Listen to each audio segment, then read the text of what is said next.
అన్నదమ్ముల మధ్య జగడములు, బంధువుల మధ్య వివాదములు, స్నేహితుల మధ్య కలహములు, పగ. Praise the lord my dear brothers and sisters. కలహారంభము నీటి గట్టున పుట్టు ఊట వంటిది, వివాదము అధికము కాకమునిపై దానిని విడిచిపెట్టుము అనే దేవుడు మనతో మాట్లాడుతుంది. అర్థమయ్యేలా చెప్పాలంటే, నీ చుట్టుపక్కల ఉన్నవారు నీతో కయ్యానికి కాలు దువ్వేవారుగా ఉన్నట్లయితే, ప్రతి చిన్న మాటకి కోపాన్ని తెచ్చుకునేవారైతే, నీ మాటలు విస్తారమైన మాటలుగా ఉండకుండా మితంగా మాట్లాడే విధంగా ఉండాలి. నువ్వు వారితో ఎక్కువగా మాట్లాడకుండా జాగ్రత్త పడు అని దేవుడు మాట్లాడుతున్నాడు.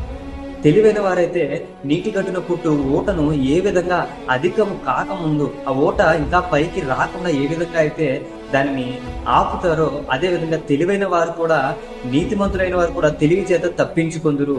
నీ చుట్టుపక్కల ఉన్న వారు నీతో కయ్యానికి కాలు దువ్వినా కూడా నువ్వు మాట్లాడద్దు. నువ్వు ఆ దాన్ని అధికము కాకమునిపై దాన్ని విడిచిపెట్టు.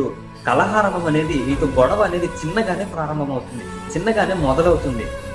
నీకెవరితోనైనా గొడవ అయినప్పుడు లేదా గొడవ అవుతున్న సందర్భంలో నువ్వు వాటి కొరకే ఆలోచిస్తూ, వాటిని నీ మధ్య జరిగినటువంటి ఆ సంభాషణలు కానీ, ఆ విషయాన్ని కానీ మరలా గుర్తు చేసుకుంటూ, దానిని జ్ఞాపకం చేసుకుంటూ ఎక్కువగా చేసుకుంటున్నావు. కానీ దేవుడు మాట్లాడుతున్నాడు, దానిని అక్కడే విడిచిపెట్టే. ఏదైతే సందర్భం జరిగిందో, ఏదైతే విషయాలు జరిగినాయో దానిని అక్కడ నువ్వు విడిచిపెట్టలేదా, అది ఇంకా అధికమవుతుంది. దానిని ఇంకా నువ్వు ఎక్కువ చేసుకుంటున్నావు కాబట్టి దాన్ని అధికము చేయకు, ఎక్కడిది అక్కడ విడిచిపెట్టు.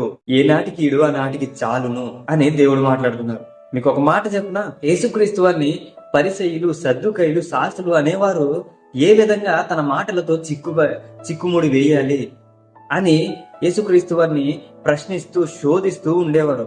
ఏ విధంగా కలహాన్ని పెట్టుకోవాలి, వివాదాన్ని పెట్టుకోవాలి అని చూస్తూ ఉండేవారు. కానీ యేసుక్రీస్తు వారు ప్రతి వాటికి సమాధానం చెప్పేవారు కాదు. దేనికైతే సమాధానం చెప్పాలో వాటికి మాత్రమే తెలివి చేత సమాధానం చెప్పి వారి నోరు మూయించేవాడు యేసుక్రీస్తు వారు. కాబట్టి ప్రియ సహోదరి సహోదరులారా, కయ్యానికి కాలు దువ్వేవారితో జాగ్రత్తగా ఉండండి.